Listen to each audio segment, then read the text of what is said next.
We're in special collections at the Feinberg Library on the campus of SUNY Plattsburgh. We've been here before. These chairs are familiar. Dr. Wayne Miller is here with us again. Wayne, how are you? Fine, thank you. There is a resurgence of local interest in history, not without design. Some of us are working very hard to build people's interest in local history up to a fever pitch by the year 2014 as they begin to celebrate in earnest the 200th anniversary of the Battle of Plattsburgh. And I noticed that anytime we do anything concerned with history, the Battle of Plattsburgh, or local history, interest seems to peak on this program called Our Little Corner on the Public Access Channel. We've done programs with you.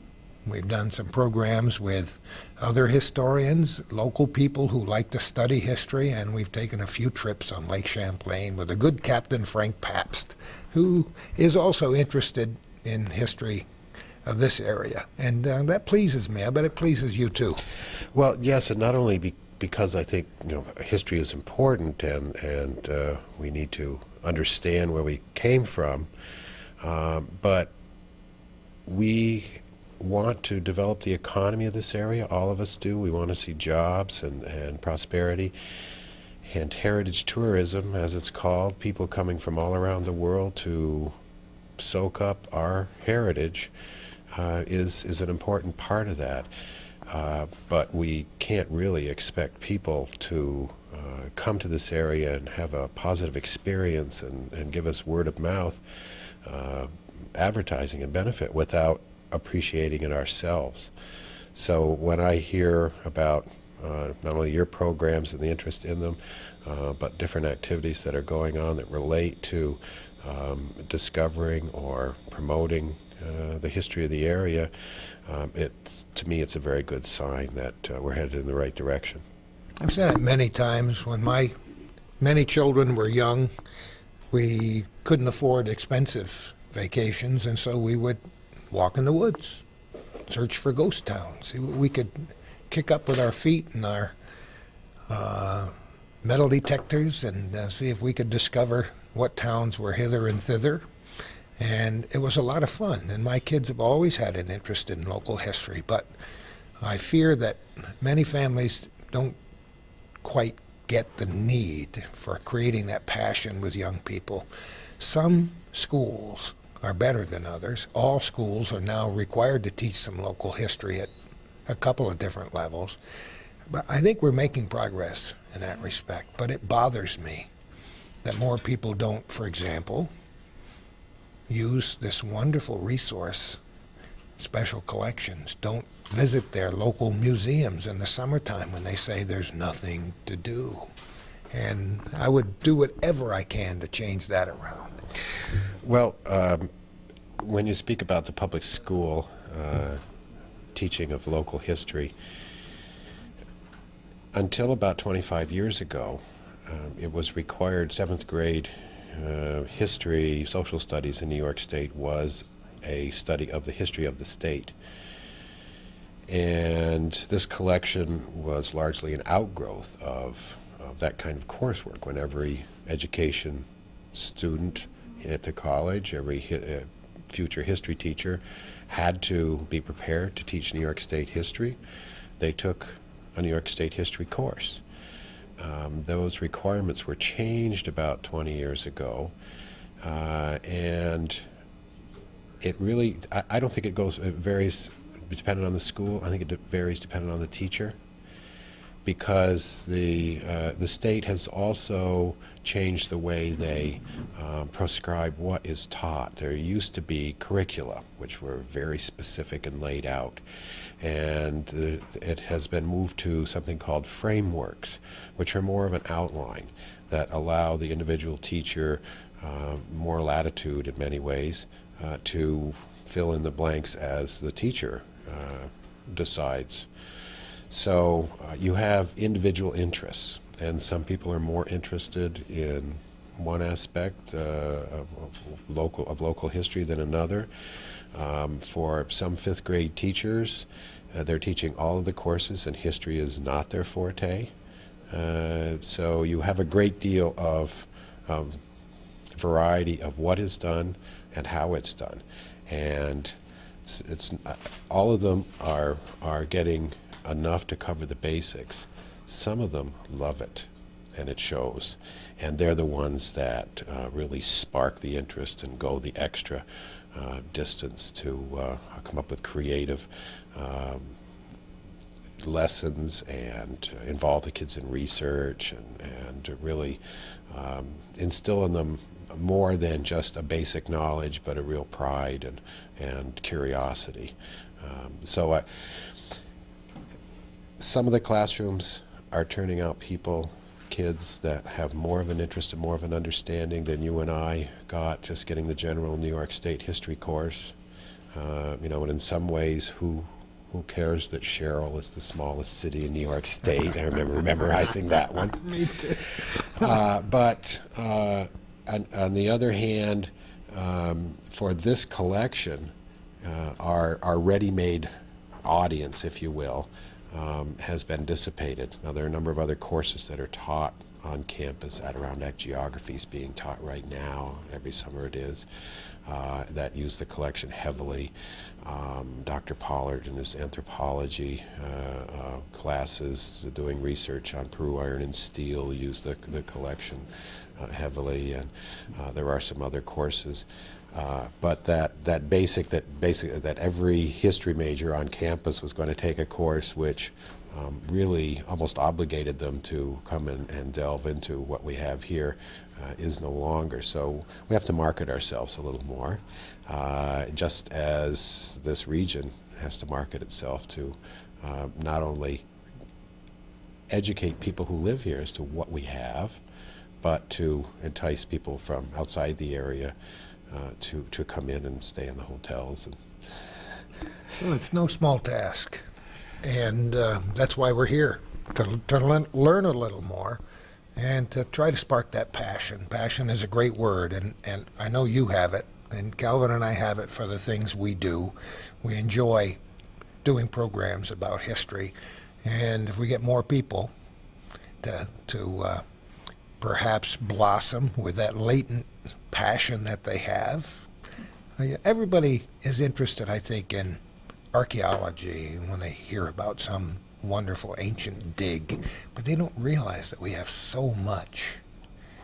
And every molecule of dirt here in Clinton County and the North Country, that this entire region is steeped in history. Very much so, yes, and I think you're absolutely right. There really isn't an appreciation, and I think this probably shouldn't surprise us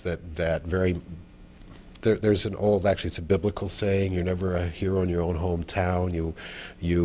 That's a paraphrase. The idea that we don't think as highly of ourselves as someone with objective eyes coming from outside might evaluate what we have and just be marveled at what we do have here, from pre-Columbian sites up in the northern part of the county. I know that we have some papers from Dr. Kellogg, who was a physician in this community at the end of the last century, and just a kind of an amazing man, really. But one of his interests was archaeology, and he amassed a very large collection of artifacts, arrowheads and pottery shards and this kind of thing. And he found a number of sites in the region. He was so knowledgeable that when a fellow by the name of Dr. Ritchie wrote what is still the definitive book on New York State archaeology, he depended on Dr. Kellogg for information on this part of the state. And there was a lot of it. There are a number of sites here, from the lead mines down in the Willsboro area, which are kind of there's a little bit of controversy about whether they actually existed or not. And just on that, I happened to have the opportunity to go to actually it's an International Rare Books and Manuscripts Conference. It was held in Montreal this year, week before last. And there were a number of used rare and out-of-print books and map dealers there. And this one fellow from the Eastern Townships had some very interesting maps, and one of them was a French map from the 1750s, the early 1750s, which showed lead mine marked in the Willsbriar with an X there, lead mine. So that, I mean, my eyes kind of bugged out, and I would imagine. now my eyes trailed down to the bottom corner of the map where he had the price written, and my eyes bugged out a second time. I guess you didn't bring it home with you. I've got to save my pennies to turn in my pop bottles, but those kinds of artifacts are around and are pieces of the puzzle, and we only have some of the pieces of the puzzle here. And you were talking about spurring the interest. To me, the best reason for getting more people interested in the history of the region is to generate a more lively conversation about what happened here, because everybody has bits and pieces, everybody has their own opinions, and it's when we have the discussions that stimulate each other, and we build on the work that's been done before, that we come to a place where we can synthesize a new, better understanding of who we are, where we came from, and what we are walking on. You don't have to be a bona fide academic to do your own personal research into things. It's fun just as an individual Oh, yes. to come here, to Yes. go to a library, to go to other places and just stop in and see what you can find, because a lot of it's just hard work to dig up the old stuff. Well, and you mentioned children and schooling, and that is a key time to generate some basic interest and understanding. But really, when we talk in terms of who we are and where we are, it's a lifelong preoccupation with some of us. Many times as we're raising our families and keeping our jobs and keeping our transmissions operating, as some of us are more concerned with. Well, I had my own car problems the past week, so these kinds of things pop up, and we have to take care of them right away, and the kinds of long-term interests like our heritage get pushed back, and many people find that when they get toward retirement age, then they have some time. They have the opportunity to travel, to track down some mysteries. And so we have many people who come here for research who are retired from all over the country. And this certainly is not a collection that is just for this campus. Yes, that's why we exist. That's our primary purpose. But this campus also has a commitment to support the community. And community is more than just 3 blocks around campus. Community is North Country. Community is everybody who has an interest in the history or economics or geography or geology of the region.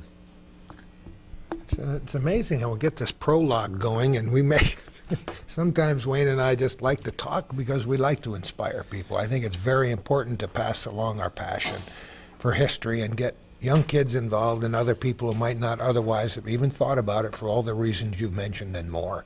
When we were here talking with you last, you told us you did your doctoral thesis on the Akwesasne, right? Well, I need to correct you slightly. It was my master's thesis. Your master's. Thanks for the compliment of calling me a doctor. My wife's a doctor, but I'm just a regular Wayne Miller. A regular Wayne Miller. Yes, this is actually a copy of my thesis. It's called The Seeds of Discontent. And I know that there's a great deal of interest in the reservation and in the Mohawk. And first off, I just want to say that I wouldn't presume to be an expert in Mohawk culture. Only the Mohawks are experts in their own culture. And I would be offended if someone from some other culture came and presumed to tell me they knew more about me than I know about myself. I may be interested in their perspective and what they have to add to my understanding of myself. But having said that, I did a great deal of research on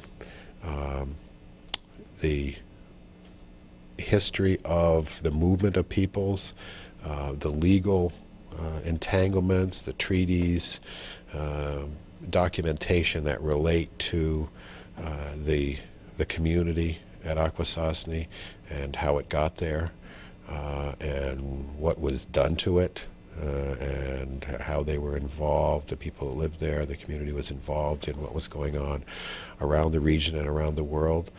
And it was just a fascinating community, and one of the most written about in various ways, written about communities in the world, probably. We're talking about something like 5,000 people. And of this, the thesis itself is about 110 pages, and the bibliography is over 80 pages. And I wrote this more than 20 years ago. There's plenty more. Is anybody else doing this kind of thing? We have some bookshelves. Of course, the community itself has been not only writing about itself, but particularly with Akwesasne Notes, the newspaper which became a magazine, which is distributed around the world and has become something of a Native Peoples Time magazine or Newsweek, trying to gather information of what's going on to and in and by Native communities all around the world, and transmitting that to the other communities around the world and help build a network.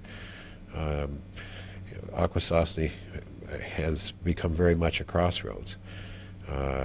It's much more of a crossroads than, in more areas than would be indicated by just watching the news, reading the newspaper, of what illicit things are crossing through the reservation. And really my work on this thesis grew out of an interest based on the conflicts that have been going on there. As I grew up in Franklin County in the 1960s, I was very interested, shocked by the events in the late 60s when the Canadian Customs started collecting duty on goods that the Indians were bringing onto Cornwall Island from the American mainland. They got rather upset by this violation of their treaty rights, and some of them took rifles and sat in the trees and closed the bridge down for a few weeks. And the idea of that kind of, well, a combination of civil and uncivil disobedience so close to my home. I mean, I'd been reading in the newspapers about what had been going on in the civil rights movement in the South. Well, that was thousands of miles away. And here, right in our own backyard, here was a race of people who were standing up for what they saw as their rights. And that really piqued my curiosity. And I also grew up in this area being aware of the prejudice against Native Americans. And that was something that, because it was so pervasive in the white community, it really shocked me when I went away to college and had a chance to gain some perspective and look back and compare what was going on in the South with what was going on right here in northern New York. And I really wanted to understand how we got to this point, and how the natives got to the point, how the Mohawk at Akwesasne got to their current situation. And it's quite a tangled and interesting story, lots of twists and turns, and a lot of it boils down to a bad map. Does it really? Really, on the eve of the French and Indian War, the British Army commissioned a map be drawn. And this map was used all through the French and Indian War. And it also was used at the Treaty of Paris, which ended the American Revolution, where the boundary between Canada and the United States was set. And the 45th parallel, which is the boundary, on this map was shown to be running 30, 50 miles south of where it actually runs. Excuse me. Now, the boundary was, of course, thought on the base of this map to run somewhere down, Saranac Lake or Keysville, somewhere in that region. In fact, it runs right through the reservation. But that wasn't actually established until the 1830s. And the Webster-Ashburton Treaty, which was signed in the 1840s, which finally established the international boundary. It's interesting, we had a donation a couple of years ago of one of the congressionally created treaty, the Webster-Ashburton Treaty, the maps that actually run the boundary. And most of it's verbal along this neck of the woods, but there are actually maps of, in the St. Clair River outside of Detroit and some of the other places where it really twists and turns and actually lays it out. But we had a period of 50 years where there was a great deal of confusion, dispute. So it was very interesting to me to see this map in Montreal 2 weeks ago, which had the 45th parallel running exactly where it is in the 1750s. So not only to show the lead mine, but it showed the boundary accurately. So the French map makers knew what they were doing, and this British fellow somehow got the thing drawn in the wrong place. Well, in the meantime, the Treaty of Paris guarantees the Iroquois the right to pass and repass the border, this is the language from the treaty, with their goods. And it's from this that all of the claims and the denials have sprung from. And when the boundary is 30 miles away, if the boundary is 30 miles away, crossing from the British standpoint or the American standpoint, taking some goods from Akwesasne and trucking, well, it wasn't trucking, it was walking down through, or canoeing down around the mountains to bring it into the United States, was a pretty remote possibility. But when the boundary line runs right through the middle of your community, it's quite a different situation. Then when that community becomes the site of an international bridge, further complicates matters. There's one other little interesting sidelight I'd like to share with you that occurs because of this boundary. I'm sure you're familiar with Barnhart Island, which is, of course, in the middle of the St. Lawrence River, and on one side of the island, the Moses Saunders Power Dam, one of the larger power dams in the world, uses the north bank of the northern shore of Barnhart Island to rest upon. And along the southern shores, the Iroquois Control Dam. Well, that island was part of the Mohawk, the Akwesasne lands. And in the period between the American Revolution and the War of 1812, the Mohawk leased that island to a loyalist, a British former soldier named Colonel Barnhart. And Colonel Barnhart farmed Barnhart Island. That's the name, Barnhart Island. Well, he didn't own it. It belonged to the Mohawk. He leased it to them. The Webster-Ashburton Treaty ran the boundary, finally, and showed that Barnhart Island was in the United States. Well, here's this loyalist, this Canadian, this British soldier, occupying American territory. So the United States authorities, New York authorities, confiscated Barnhart Island from Colonel Barnhart. But it didn't belong to him. Now, to my knowledge, this has not been brought into the lawsuit that's been around for a couple of decades, talking about the treaties that were signed in 1793 and 94. And at least one of those was signed after the federal government passed the Indian Non-Intercourse Act, which said that any treaty must be ratified by the Senate, by the federal government. And that last treaty between New York and it wasn't actually just with Akwesasne. There was a loose confederation of the native Iroquois communities in northern New York and Quebec and Ontario called the Seven Nations, which really is not the same as the Six Nations, the Iroquois Confederacy that we're all used to. That last treaty was never ratified by the federal government. So this is the basis for that claim, that it was it's an illegal treaty that took those lands.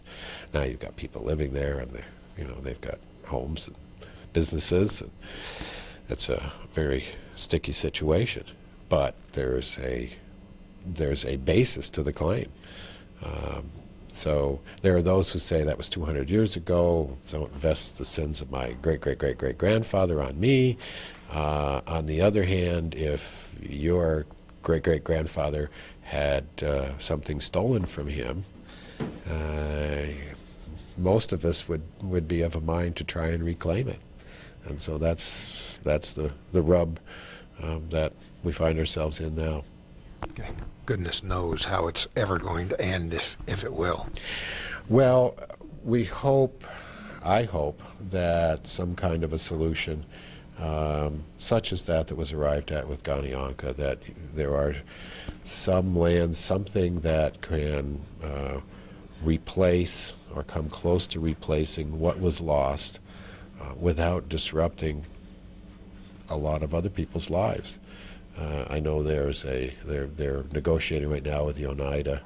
There have been reports in the newspaper of there's been an offer, and there are those who think it's a good offer and those who think it's a bad offer. And The battle lines are drawn down there. oh well, they have been. I mean, we're talking about claims that go back 200 years to the time of Eliezer Williams. As a matter of fact, if you don't mind my segue, that I'm so glad you did that, because I want to talk a lot about it.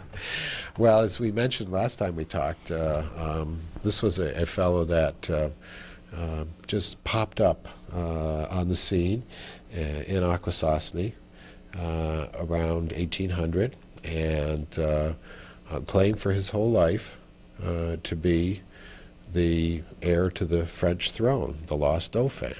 That when the French Revolution began and Marie Antoinette and her husband Louis lost their heads, the rest of the family was either executed or dispersed, and there wasn't any. It was, of course, a very chaotic period, and there was not a lot of documentation on just what did happen to the children. So it's within the realm of possibility that the heir to the throne was spirited out of the country to save him. There were certainly a lot of ties between France and the United States, of course. The French had saved our bacon in the French Revolution, the American Revolution, and many think that had it not been for the French, we would not be an independent country. So it's reasonable that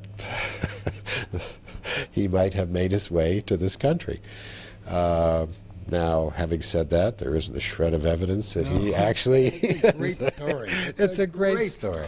And Reverend Williams, during the War of 1812, he, of course, had been living at Akwesasne for a number of years, knew what was going on in that community, and was the source of intelligence. And General Moores, who commanded the militia at the Battle of Plattsburgh, engaged the Reverend Williams as a spy, agent. Spy. Well, Kind of. Yeah. Now, just a little bit of background on the community of Akwesasne. This was not an old community at that time. Now, Akwesasne, for those of us old enough to remember before the power dam was built at Barnard Island, there was a little white water in the river called the Long Sioux Rapids, which Lots of stories about those. well, and anybody who ever saw them, I'm sure it's indelibly imprinted in their mind. Boulders the size of houses, the St. Lawrence River, one of the largest rivers in the world by volume of water flowing through it, dropping 180 feet in about, 15, 20 miles. It was an awesome thing. An awesome thing. And more than even the most experienced and foolhardy canoeist would want to descend, and impossible to ascend. So the people who wanted to travel from one part of the river to another had to portage around the Long Sioux Rapids. And it's probably it's a good bet that Akwesasne or St. Regis, or right in that area, was a campground, being at the downriver end of the rapids, and also being at the mouth of the St. Regis River. And if you look at a map of St. Lawrence County, you will notice that there are several rivers that empty in to the St. Lawrence from the Adirondacks in that area, and they parallel the St. Lawrence for the last several miles of their length. The Grass, the Racket, the St. Regis rivers all head out of the mountains. When they get close to the St. Lawrence, because of the geography there, they turn parallel. So there are a number of possibilities to shorten your carry, and all of them end up, any logical route ends up at St. Regis, at Akwesasne. But there was not a permanent community there. There had been one in Ogdensburg.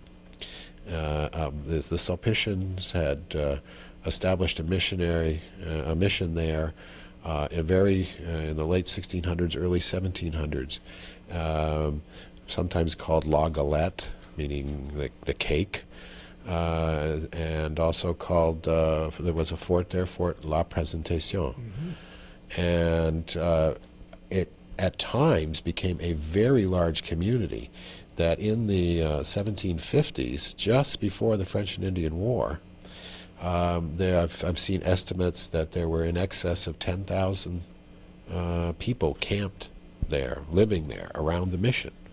And this was a fairly standard operating procedure for missionaries, that they would go into the native communities, they would preach the word, they would convert people, and then they would suggest strongly that they move close to a mission so that they could receive more detailed instruction.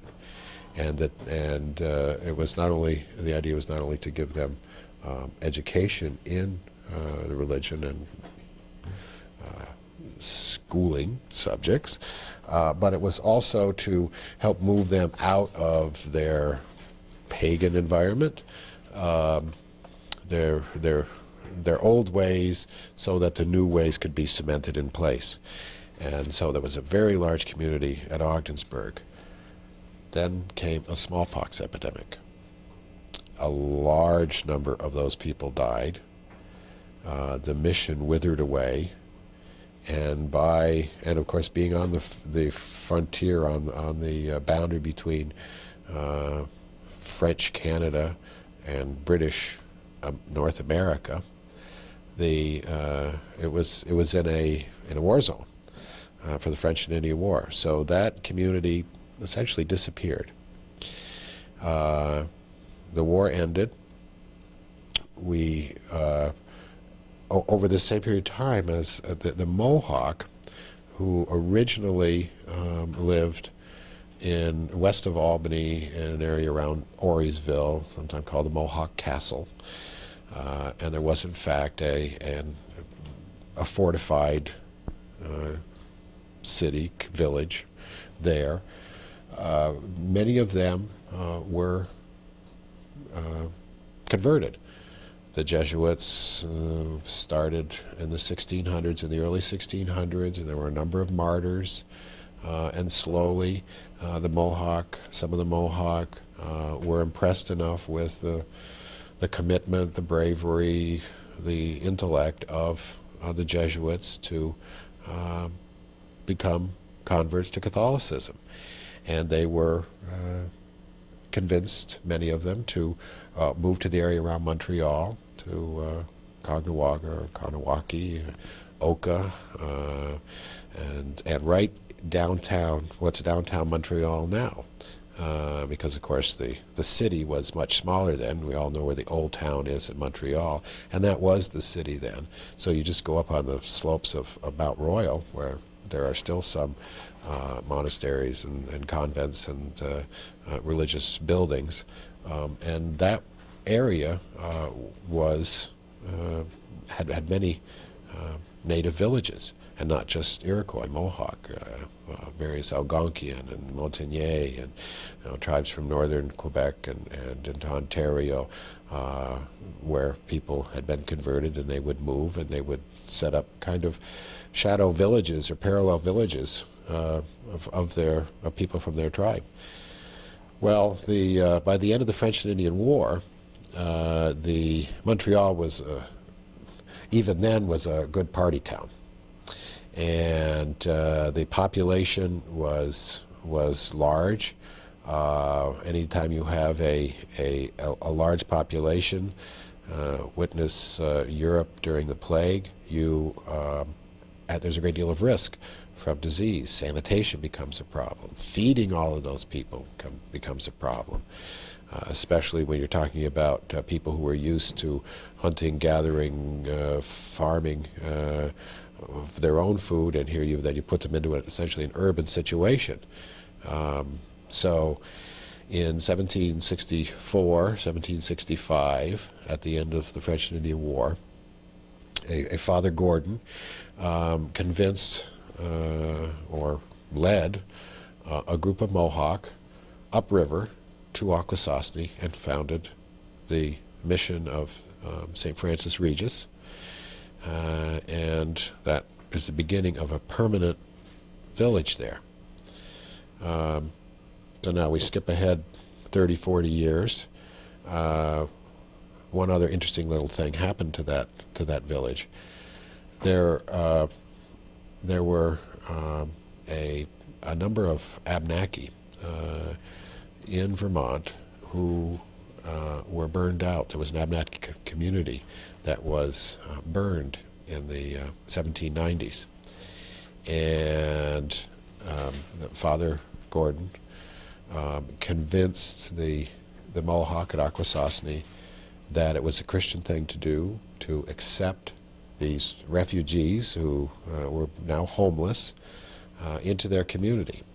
And I've worked with some of the Indian agent records of the time. The Indian agent was also trying to convince the community to take in these Abnaki. Now, the Abnaki are an Algonquian tribe, and so different language, many different customs, and according to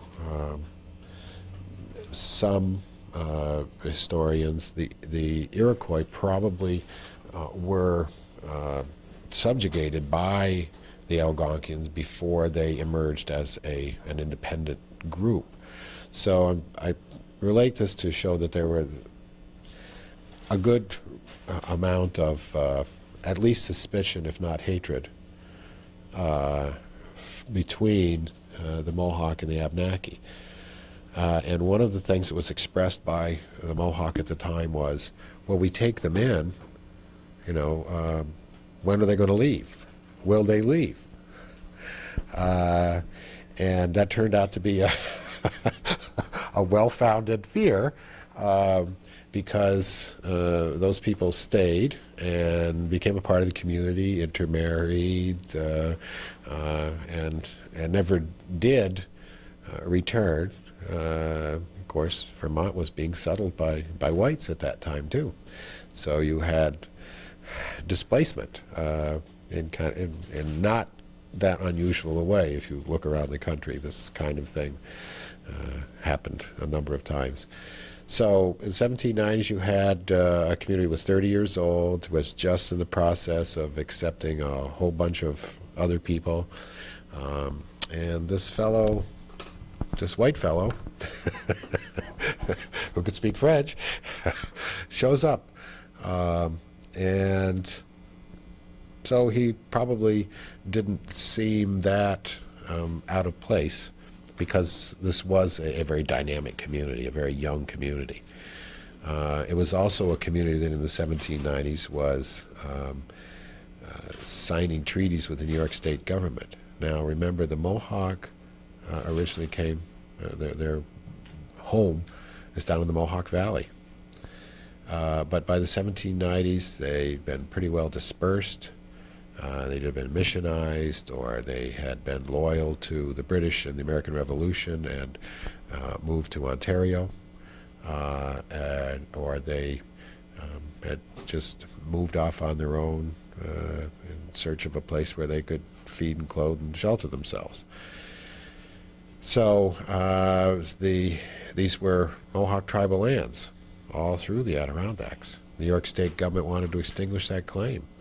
Who are we going to find to sign a treaty? Well, gee, there's some Mohawk living at Akwesasne. Let's go get them to sign a treaty.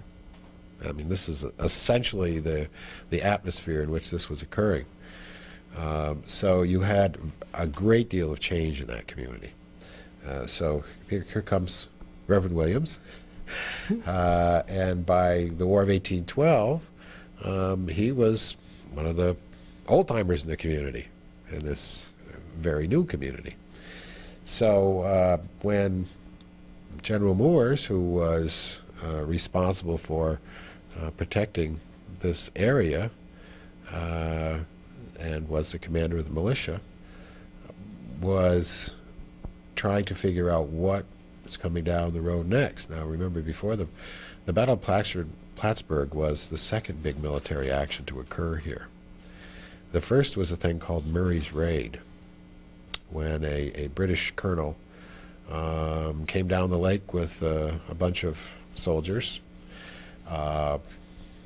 burning and looting and pillaging along the way. He burned the ferry landing on Grand Isle, and he came into Plattsburgh, occupied it for a few days, looted, burned, and went on his way.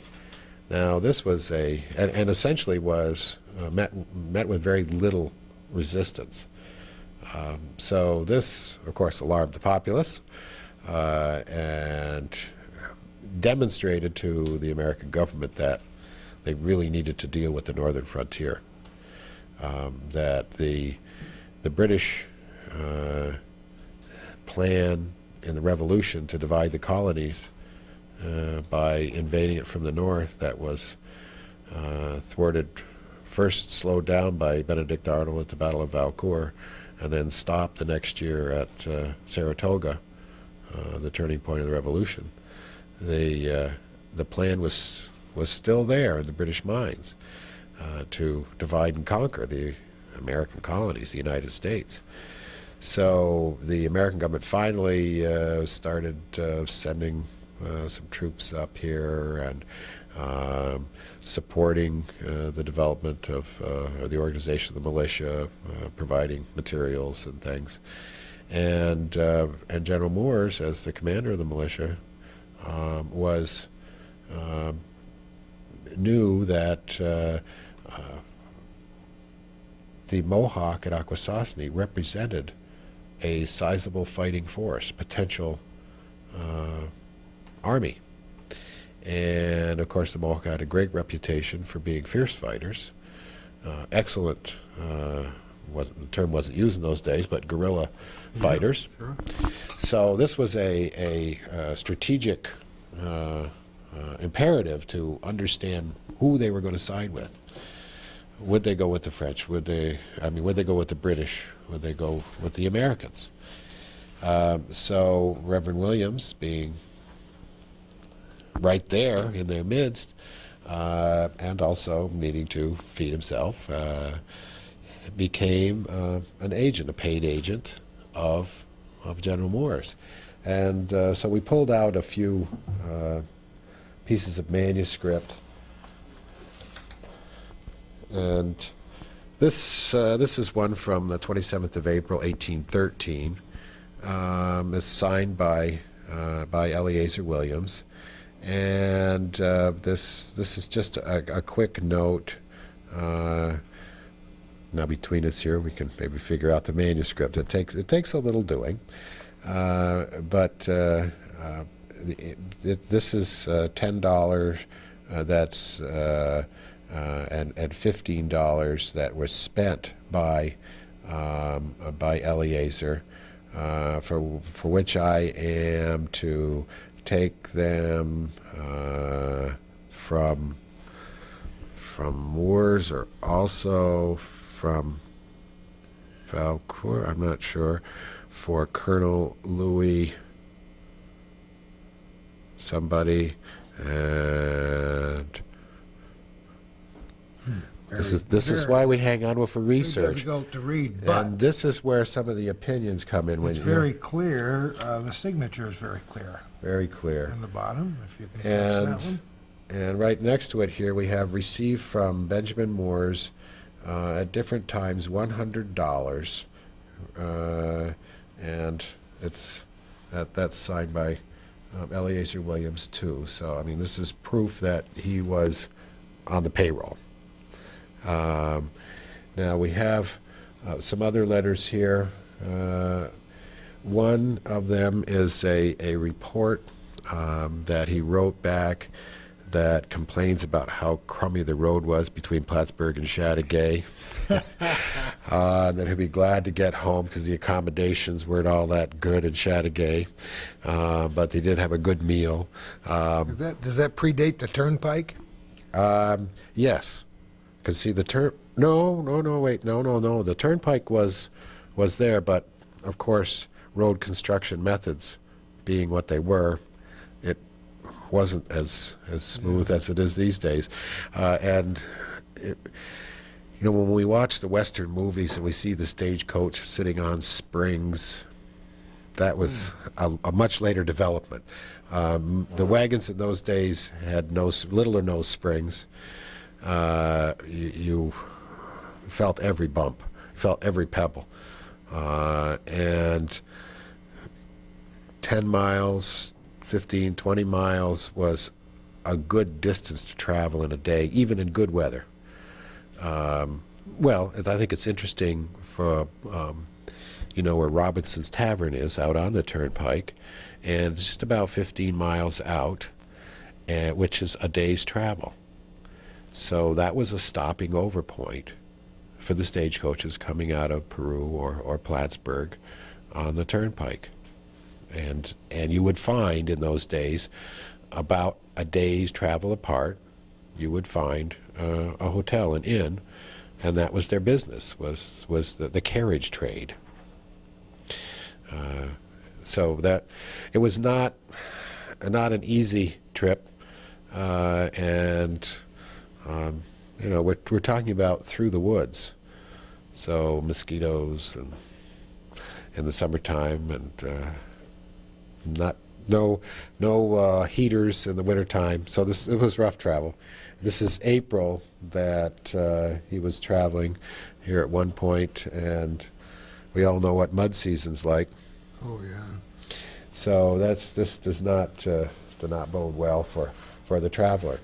Now this piece here is to the United States, an account with Eleazar Williams, and it shows all of the monies that were paid to him and for what reason. $391.40 down this side, and $591 on that side. Considerable amount of money. Well, not bad, but he was also then paying other people to do things. This is for rations, 730 rations. So he was taking food to Akwesasne. Bribe's a pejorative term, but to ensure loyalty, through their stomachs. And it is, of course, here signed. As I received from General Dearborn $100 to defray my traveling expenses according to his engagement, which I have expended, and so on and so forth, when Plattsburgh was invaded by the British troops, signed by Eleazar Williams. Here again, there's the accounting of that on there. So these kinds of original documents shed not only light on who fought where and which fort was built where, but give you a little more depth, a little coloring around the sides of the situation, that it wasn't just the Battle of Plattsburgh, boom, it was an isolated incident. I find it very interesting that on the other side of the border, the Battle of Plattsburgh might be mentioned, which it isn't even mentioned in most history books on this side of the border, but the Battle of Chateauguay is very prominent, which for the American side was a big fiasco. Yeah. We're trying to change all that. Well, so hard to change all that. I think the bottom line is that American history has not done justice to the northern frontier. Yeah, absolutely. And the War of 1812 is sort of a forgotten little conflict that, well, if you try and remember from your school days in American history, what was the reason for the War of 1812? And it's kind of fuzzy. Well, the British were kind of upset that they lost the colonies. They were impressing seamen. Then it skips over to they burned the White House in the Battle of New Orleans.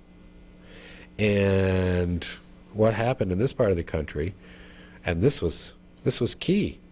I mean, it's I won't say shocked me, but I found it extremely interesting a couple of years ago when I realized in reading things and looking at things, the Battle of Plattsburgh, that was the last naval battle between English-speaking peoples in the world.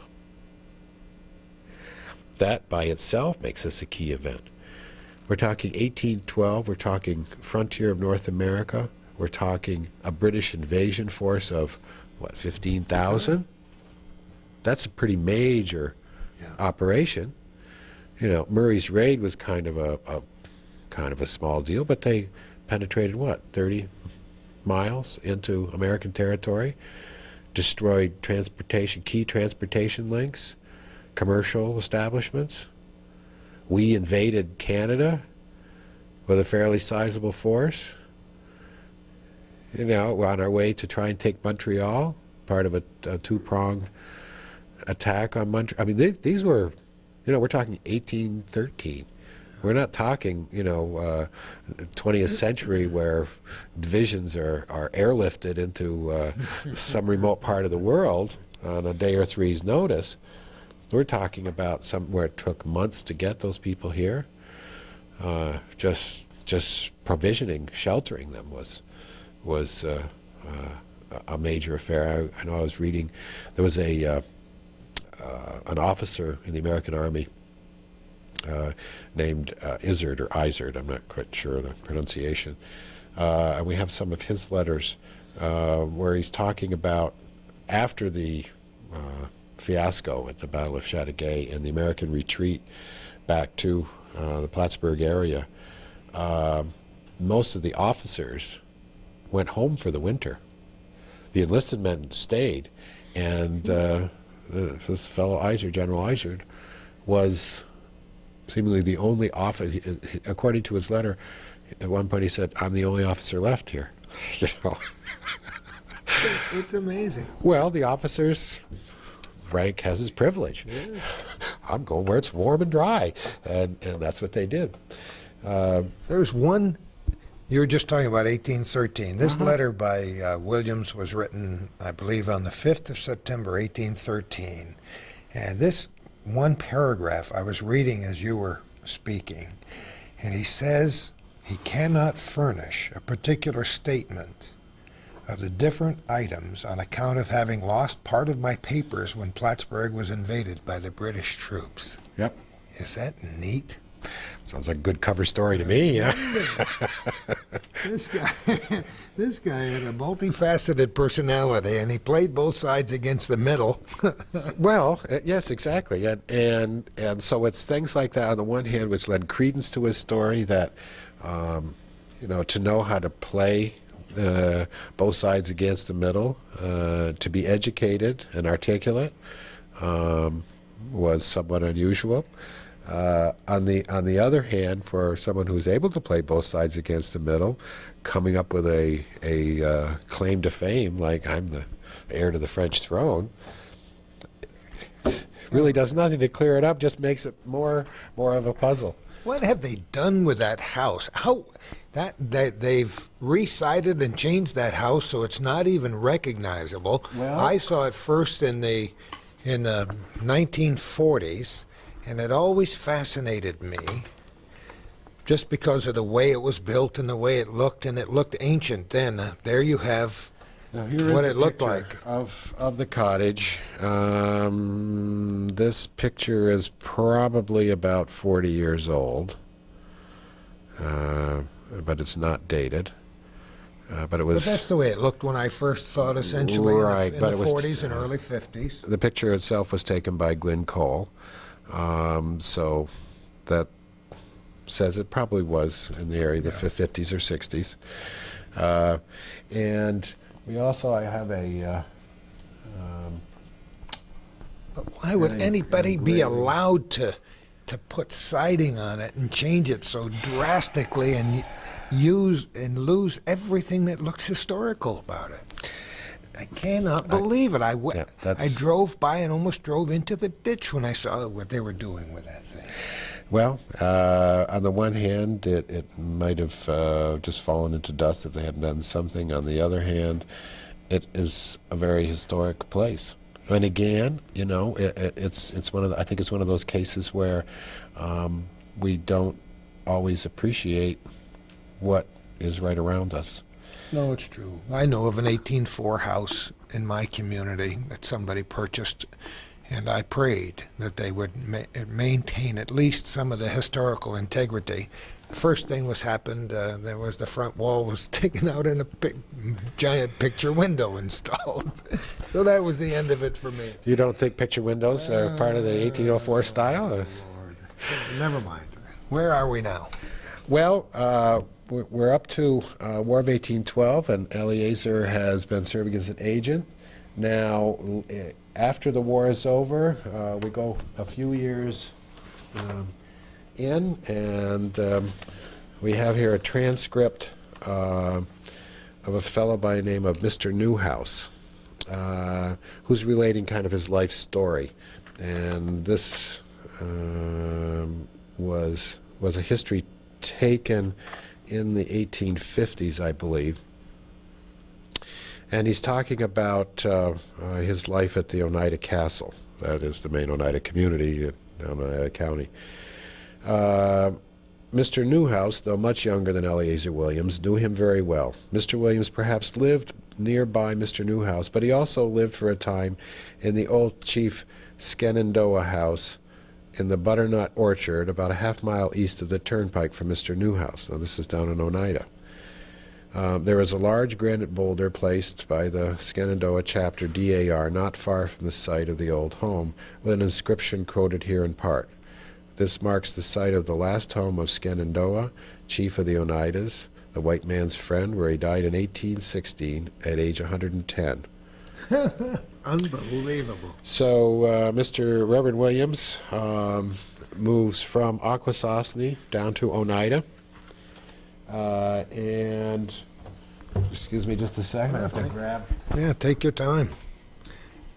This is neat. We're looking at many original documents, letters and documents here. Now, this, actually, what this is from, this is interesting. This is a, as it says on the front, a scrapbook. Who Now, this makes is- scrapbooks anymore? Exactly. Now, this is a lost hobby, occupation. And this actually is from the Hale collection. Mr. Hale lived in Malone for many, many years and kept scrapbooks, and they were donated here after his death. And they're primarily newspaper articles, but as you can see from this page, there are other things, mementos. Now here's a program from the Philharmonic Symphony Society in New York, a concert from 1946-47 season. And here's a ticket stub that obviously Mr. Hale went to New York, went to the symphony, and here's his ticket. And interesting, the ticket cost $2.70, which was probably a good price in those days, but you pay 20 or 40 times that today. Now, what I wanted to point out to you here is this article about the body of, actually that's loose, so we can just lift that right up, about the body of Eleazar Williams being exhumed and moved. And I'll just read you a bit of it. The 89-year-old grave, this is from I April. remember this story very well, from 1947, when I was 10 years 1947. old. The 89-year-old grave of the Reverend Eleazar Williams, believed by many to have been the lost heir to the French throne, was opened early today in the brush-grown St. James Cemetery at Hogansburg, and his remains have been shipped for reburial in Wisconsin. Now, Wisconsin is where many of the Oneida were moved to. If they were loyal to the American side in the American Revolution, they stayed in this country. If they were loyal to the British, they moved into Ontario primarily. And in the early 1800s, many Oneida were removed to a reservation in Wisconsin. So that's where that connection comes in. The exhumation of the body came as a complete surprise in Franklin County, and county historian Lewis C. Barber of Bombay, custodian of the county-owned Eleazar Williams Shrine at Hogansburg. So when you talk about what's happened to the house, raises the question, how did it go from being a shrine to a youth hostel to a private residence with modern siding on it? The county clerk said he had not been informed of the planned removal until last evening. And it goes on to talk about the Reverend Williams, known among the Indians with whom he abhorred as a missionary of the Episcopal Church, as Lazar, he was known as by that name, died in 1858 with the question of his claim to royal birth still a mystery. He had conducted an Indian school at Hogansburg in the last years of a colorful and eventful life. The sudden announcement of the removal caused some furor in official circles here last night. The Williams grave and the quaint cottage at Hogansburg where the strange man had lived had long been an outstanding historical interest here. The county spent a considerable sum in restoring the lost Dauphin cottage a few years ago. The remains were carefully wrapped in linen cloth and placed in a small rough box for reburial in the consecrated ground of Holy Apostle Cemetery, Oneida, Wisconsin. And it goes on to talk about when he was buried. And in the War of 1812, Williams was a commander of a secret corps of Rangers whose espionage work in northern New York aided the United States cause. In 1823, he led the Oneida Indians from Oneida Castle in the state of In 1823, he led the Oneida Indians from Oneida Castle in New York State to Green Bay, Wisconsin.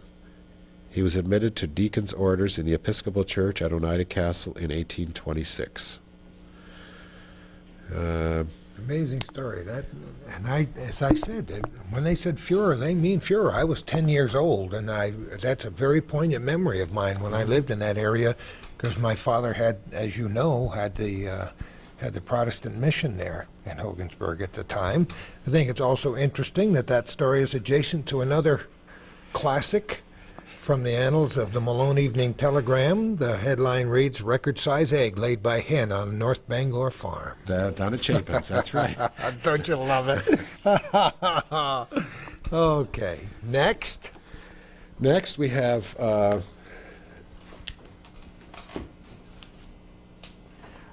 actually, since we've been talking about the War of 1812 and the Battle of Plattsburgh, I thought I would share with you some pictures that we have, engravings of other people involved in the Battle of Plattsburgh. Some of the personages here. Let us do it. Okay, and We took a moment for the seventh inning stretch, took a deep breath, and we're ready to launch again. Of course, some of the best conversations are after the camera shuts off, but I think we can retrieve some of it.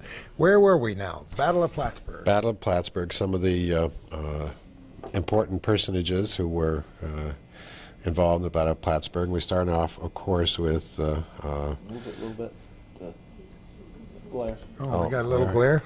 Just tell us which way, the other way. There we go.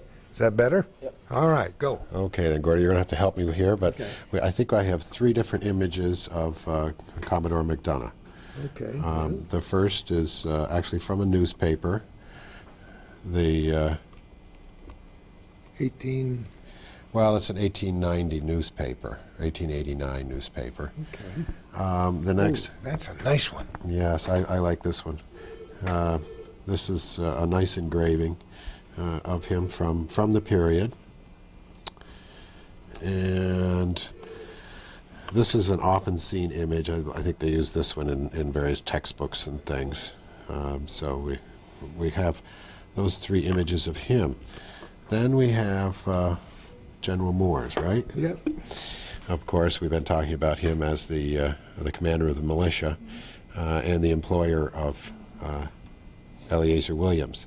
Although, as you were reading there later, he was submitting his bills to General Dearborn, as in Dearborn, Michigan. And of course, the general went west after that. Benjamin Moores, of course, stayed in this area, and we have communities named after him in northern Clinton County. His first claim to fame was as a colonel for General Moses Hazen in the American Revolution, where they commanded a number of Canadians who were sympathetic to the Revolution and fought on the Patriots' side. And of course, following the war, they were persona non grata in British territory and became refugees. And we have a number of letters that both General Hazen and Colonel Moores at that time wrote to the American government to obtain a grant of land for the refugees to settle on. And of course, that land was set aside and became known as the Nova Scotia Refugees Tract, and it essentially takes up the northern third of Clinton County. And Benjamin Moores continued to live here, and his family intermarried with the Platts and some of the other original families, the Moore family, not to be confused with the Moores family.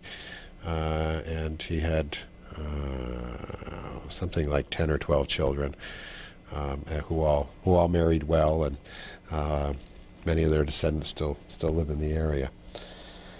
McDonough. There's another big one in McDonough. Got that slightly out of order. I thought that was a pretty stately looking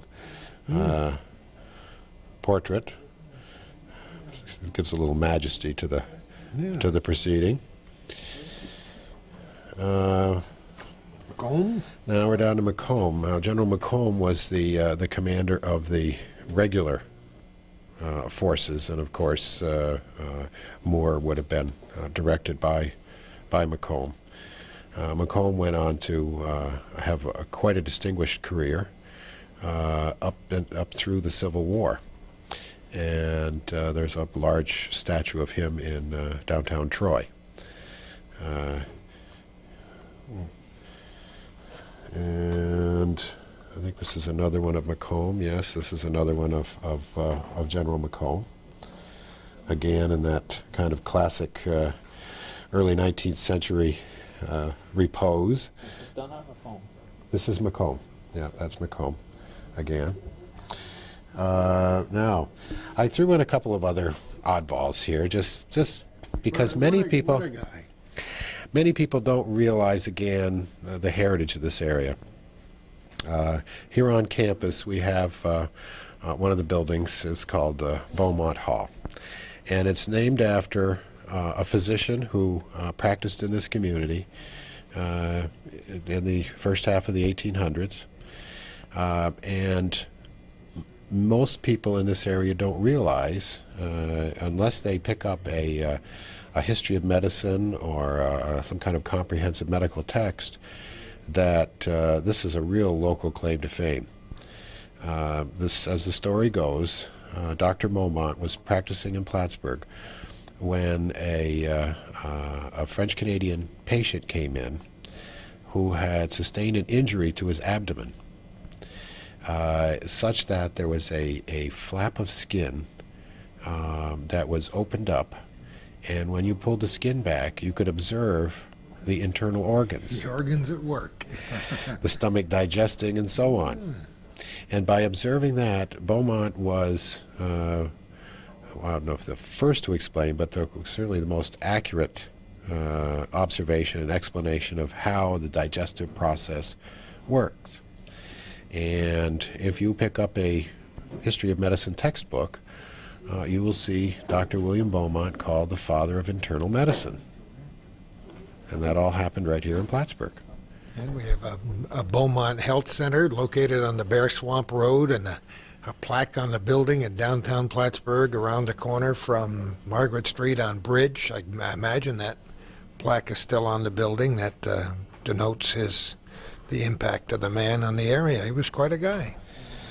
And the last one that I pulled out here just to share with you is a picture of Yehudi Ashman, who again is relatively unknown to most people in this area, but was born in Champlain right around 1800, late 1790s, I believe.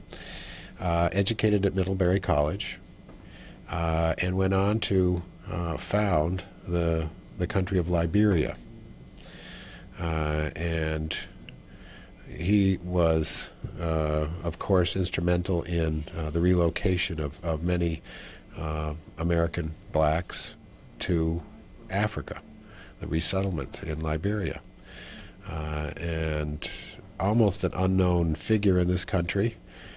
The Champlain community back in the 50s celebrated his birth there, and there was a celebration, lasted 3 days, quite an extensive program.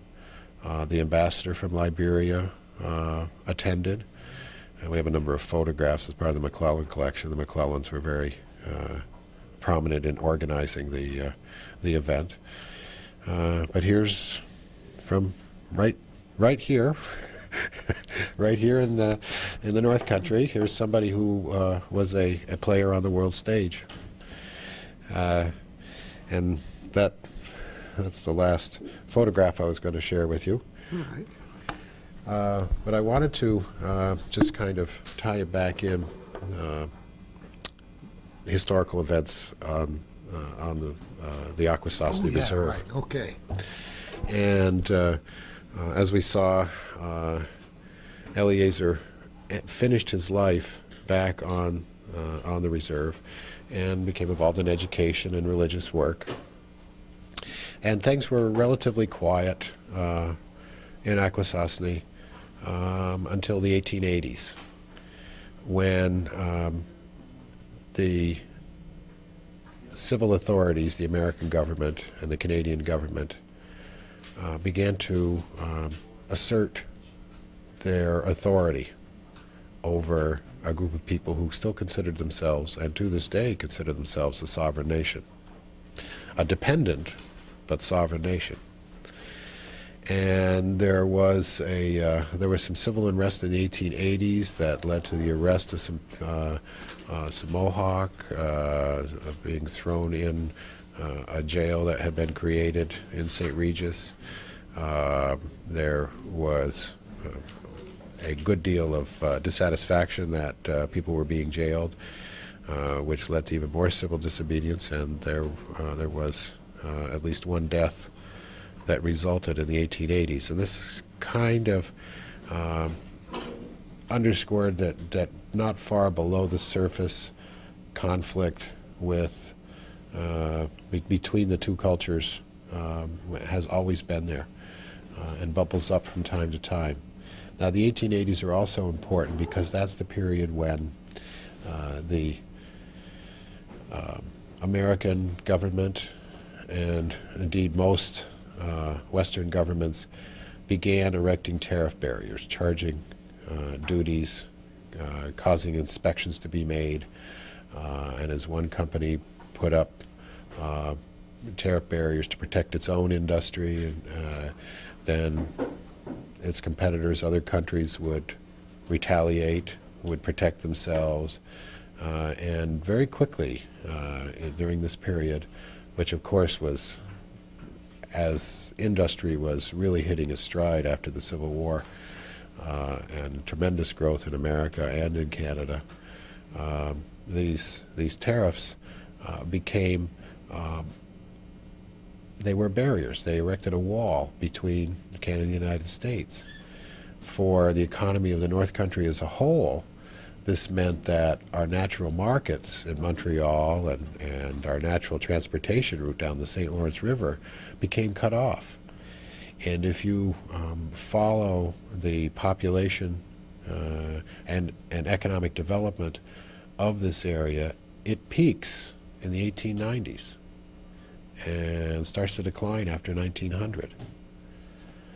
And I think it's quite obvious that there is a good deal of connection with that wall being erected for the passage of goods. The trade was hindered, to say the least. And we all know that it only takes a very slight competitive advantage for one area or one business to prosper and another to decline and disappear.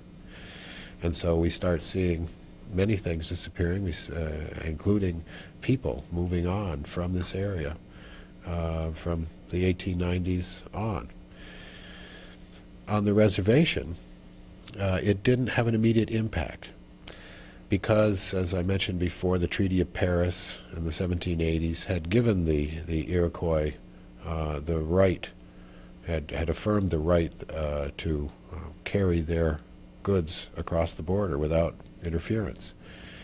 And indeed, the tariff legislation in this country from the 1880s into the 1920s always had a little caveat, a little proviso added to the law that said the Iroquois are exempted from this.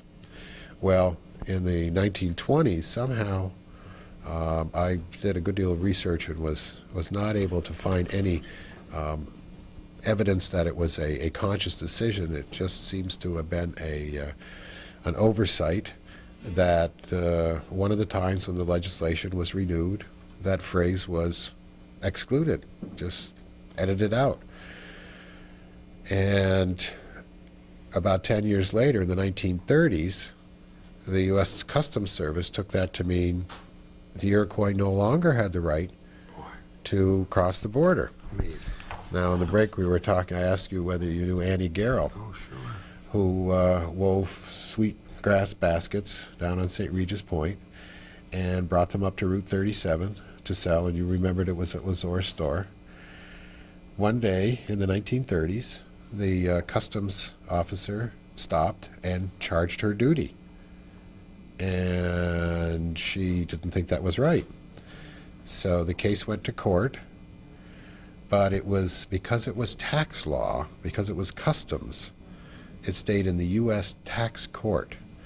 She won the original case. It was appealed by the government, and she lost on appeal on a higher court. But this was not in the regular court system. This was in the tax court system. And of course, we have United States Tax Court, and the purpose of the United States Tax Court is to protect the rights, particularly of the United States government, in collecting all taxes due to it. So it was a little bit of a stacked deck. And it took the better part of 20 years for this whole process to unfold. And so the final decision was actually made in the 1950s, early 1950s. But in the meantime, the U.S. Customs Service began collecting duties.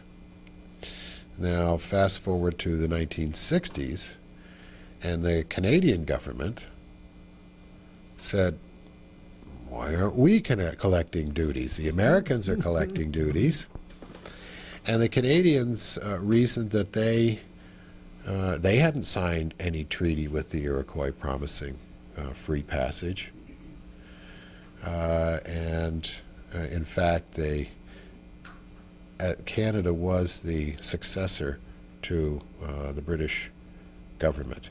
And in the Confederation, the Articles of Confederation of Canada and the British parliamentary bills that were passed, and the Statute of Westminster, which is a British law in the 1920s. I don't know if you realize that it was only about 30 years ago, with the repatriation of the Canadian Constitution, that many of the most important actions of the Canadian government weren't sent to Britain to be approved by the British Parliament. And the Statute of Westminster 1920 started that process, but it also said that the Canadian government was bound by pre-existing commitments from the Crown. So there was a clear legal trail that the Canadian government should have been protecting this treaty right, but the Americans had stopped. They should have been too. And in the 1960s, when the Canadians started collecting customs, this was the cause of the difficulties, the conflict that we were talking about when we first started this conversation, when people, a number of Mohawks blockaded the international bridge at Cornwall for, my memory is it was for a couple of weeks. Oh, wow. And that fit in nationally with sort of a resurgence of Native groups reasserting their legal rights, and the American Indian movement, and trouble out of Wounded Knee, South Dakota, and a number of places around the country, and led to a nationwide caravan to Washington, D.C. by Native peoples to ask the American government to treat them more fairly. And it was about that time that Akwesasne Notes started, and a number of the other cultural institutions. I believe that's when the traveling college was formed, and a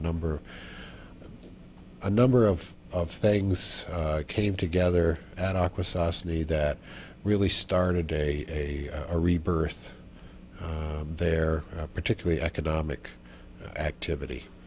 And the credit union was formed so that people who lived on the reservation could borrow money to buy houses, build houses, and fix up houses.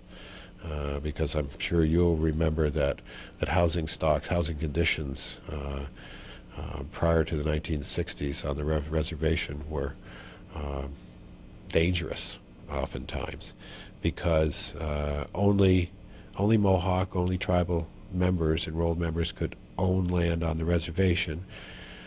There were no banks on the reservation. Therefore, a Mohawk couldn't borrow money from a bank because the bank wouldn't lend it, because they couldn't foreclose, because they couldn't own the land. Very interesting that you brought that up, because I'm sure it's a part of the history that people don't realize, and it does refresh my memory from my early days in construction in college in the 50s, when the conditions were horrible there, and many of the Mohawk men were steel workers, and they're noted internationally for being fine steel workers. So there would be a rundown house with a TV antenna and a Cadillac in the yard, because these and guys two skidoos. and two snowmobiles when they came around. That's right, and that just served to reinforce the racist attitudes Yeah. of those of us who lived off the reservation. That why they can't have any self-respect. Look at the hovel they're living in. Well, this was the reason for it. They could borrow money to buy a car. They couldn't borrow money to build a house. And so as we drive through the reservation today and we see nice houses and a community that has really done a lot of work to building water systems and sewers. It was during that time, it was still in the 50s and 60s, that you would find cases of typhus and other waterborne diseases that are not anything to play with. Because it's low-lying land, the water table is very high. Without a community sewer system, then water supplies were easily contaminated, and often were contaminated. So there's been while there's still plenty of conflict, as we mentioned, lawsuits. And even within the reservation, of course, there's conflict between various factions, groups of people within the tribe who want more or less economic development, want more or less protection of the language and the customs. This is nothing new, and it's as the title of my thesis points to, the seeds were planted over 200 years ago. And having an international boundary run through the middle of your reserve,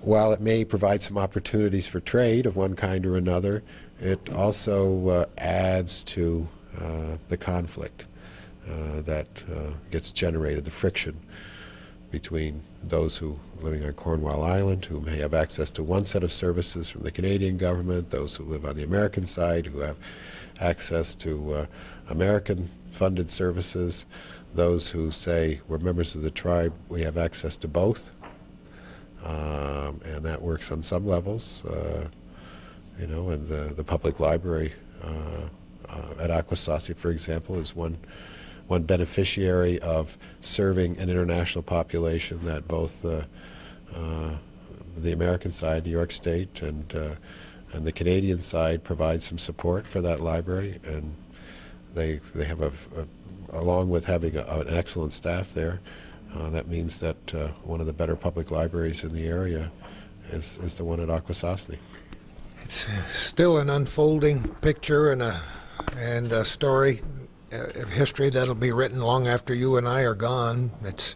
And these these discussions will continue. Those people who follow what happens down there know that there's a lot of controversy in their own politics going on right now. Oh, exactly, yes, and who is going to be taking the seat on the council.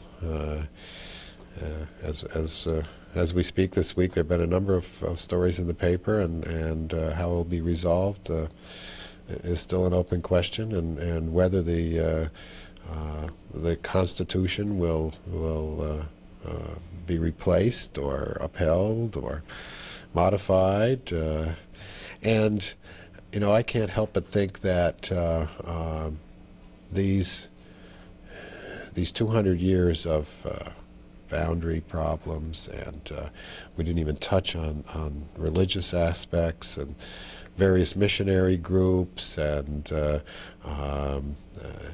the fact that because the village was started by a group of Mohawk, led by a Catholic priest, and that the Catholic Church was the center of the community for the first number of decades, and because Iroquois traditionally is a matrilineal society, which means that you get your family identification, your clan membership through your mother. And of course, Western churches, Western culture is patrilineal. You get your name, your identification from your father. Well, the church was the one that kept the records, and that added another layer of confusion as one example of how religious factors can serve to confuse the issue. We talked about the tariff and how tax laws can affect the community and create more friction. You know, now in the past several decades, we've had the gambling and is it legal? How much is legal? How much do we want? It provides employment. Employment for whom? Is it bringing in a bad element? It's bringing in a lot of traffic. Is that good or bad? You know, that you're absolutely right. And as you mentioned, the high steel work, which was the primary source of employment for men for much of this century. Of course, building has slowed down. The skyscraper business isn't what it used to be, and there's considerably less employment. There's more competition for what jobs there are, and those who work in high steel have to, in most cases, live quite a ways away from the reservation, beyond commuting distance. And so that has an effect. While it means you can support yourself and your family, it also means you're absent for a good portion of the year, or you move your family to New York, for example. There's a very large Mohawk community. There was, anyway. I'm not sure these days how many people are still there in Brooklyn, because the jobs, New York's where the skyscrapers were being built. So that has tended to geographically divide the community. And then you've had intermarriage, and if a Mohawk man marries a non-native woman, can she live on the reservation? If a Mohawk woman marries a non-enrolled man, and then you get into your clan identification and matrilineal versus patrilineal, and so there have been some differences over the years on just how that was interpreted. And an interesting case. I've always been fascinated by the various aspects of it, and I think you're right. I think it's something that we're talking about people. We're talking about a community, and it's different than the communities around it. So those of us who live in the area, it's sort of vicarious thrill-seeking, I guess, as we observe the changes in the unfolding. You know, almost everybody's got some bias on the subject, and perhaps you can mitigate some of the harsh sides of that just by explaining the history as you have today, and so you've served another purpose, and even a third purpose, because as you were talking, I remembered the young man who owned the Shetland pony when we were kids, and my dad would drop me off and let me ride around with a pony. His name was Junior Garrow, I remember that. Uh-huh. I wonder whatever happened to him. Somebody who views this in Franklin County will call me up and say he still lives there or doesn't.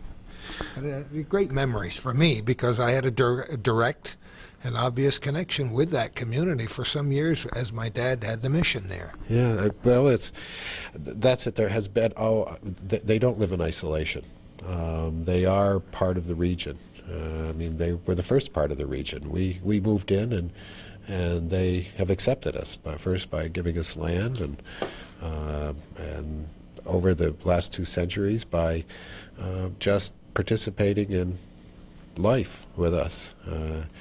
And there are a great many bonds within that community, and bonds between members of that community and the community as a whole, and the region as a whole, and everybody who lives in it.